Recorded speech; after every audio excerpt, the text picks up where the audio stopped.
Loading.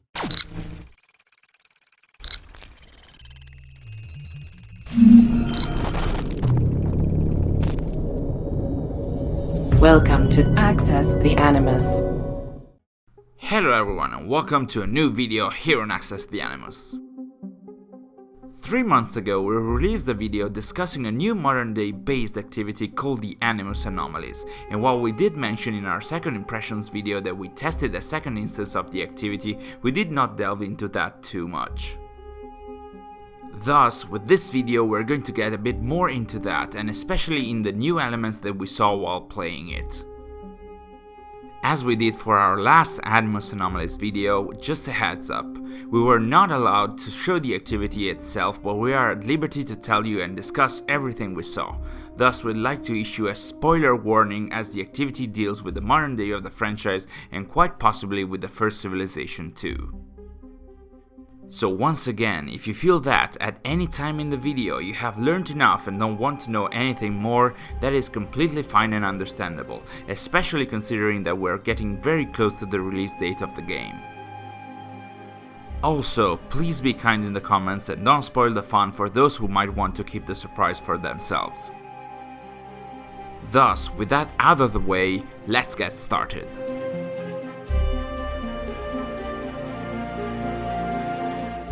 In case you missed our first video, and why would you? The Animus Anomalies in Assassin's Creed Valhalla are irregularities that can be found within the Animus simulation while playing as Eivor. Players will recognize them as they will see that the surrounding area is glitchy, with several elements of the surrounding environment suddenly becoming unstable, moving from their position, shifting to RGB colors, disappearing and reappearing, and the likes. As we mentioned in our previous video, to activate the activity, the player needs to find a specific location within the area and trigger an Explore Anomaly queue. In this case, the area was Ledecestrescire, and the location was a hill immediately west of Ravensthorpe, the settlement that Eivor and their brother Sigurd will found in England. While this was an entirely different anomaly in an entirely different location, the introductory dialogue was the same as we heard when we tested the first anomaly back in July. Thus, and again, spoiler alert, we had a discussion between Layla, who appeared within the simulation in Eivor's place, and Rebecca Crane, who was helping from outside the Animus. Also, this time it did feel like her voice was that of Eliza Jane Schneider, the voice actress for Rebecca in all the other Assassin's Creed games. So considering that it was the same introduction, there's a good chance that we just didn't recognize her voice back in July. Thus, once again we saw the exhausted and a bit older Layla that we already saw in July, and again we saw several blue platforms appearing in the sky while the rest of the simulation got frozen. But this time we had to face a different challenge which wasn't that much oriented on parkour, but rather on puzzle solving, even though the objective was still to reach a data packet at the top of the structure on the last platform. The difference in the challenge laid on the fact that this time the anomaly had projectors, reflectors and unstable structures. In fact, in this case the anomaly had platforms that Layla could not step on if they hadn't been previously stabilized by hitting them with a light beam emitted by one of the nearby projectors.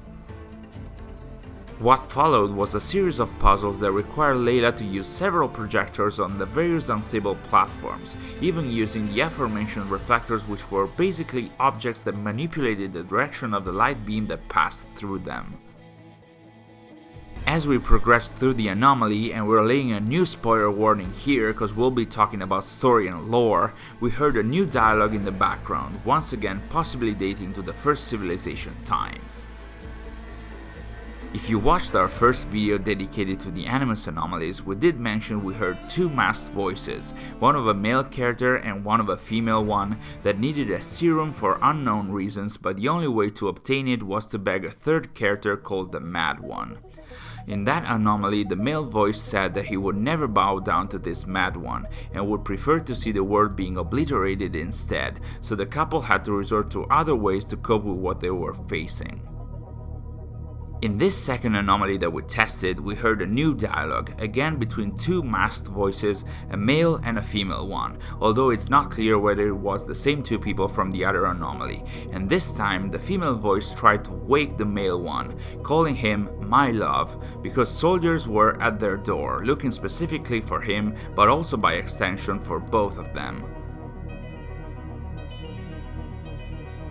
The male character seemed unscathed by this, stating that he wasn't scared anymore and that he would have voiced his concerns, or more specifically, his wrath, in the courts.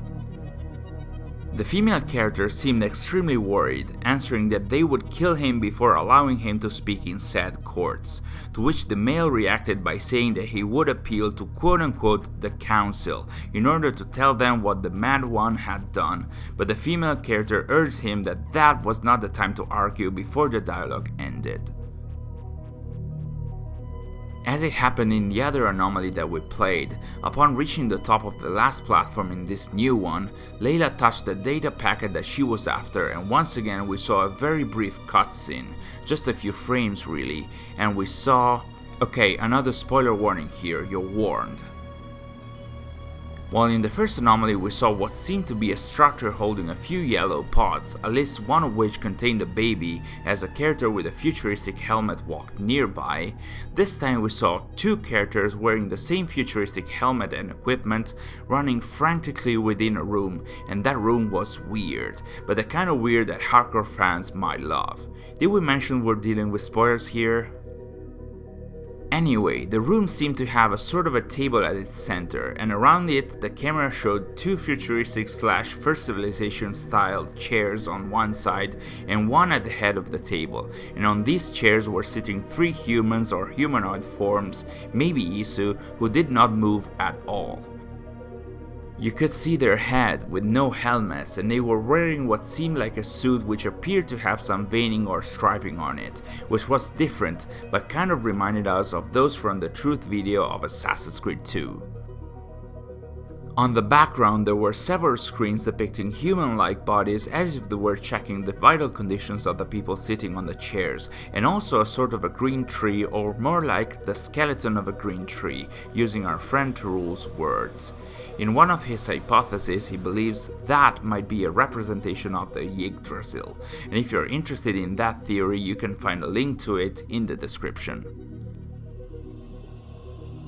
In the scene, one of the two people moving frantically in the room actually ran to the backside of one of the chairs where one of the aforementioned people was sitting, and inserted in it a cylindrical and very bright object similar to the batons used in relay races.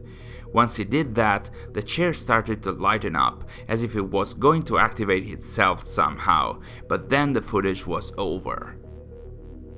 After that, once again, the anomaly was over and we were back with Eivor in the English open world. That's a lot to process for sure, and right because it's already too much in itself, we're not going to analyze it. Also because we don't have the full picture within which to contextualize all these new pieces of information, but rest assured, we will do that once the game is out. Thus, if you stayed with us until the end of the video, thank you for watching, and if you stopped watching to avoid spoilers, that's fine too, although you're probably not here listening to this. As usual, let us know in the comments if you enjoyed our second rundown of the Animus Anomalies activity in Valhalla, and if there's anything in particular that piqued your interest. If you enjoyed the video, don't forget to subscribe to our channel and to turn the notifications on so you don't miss any of our future updates. Thanks for watching, and we'll see you in the next video.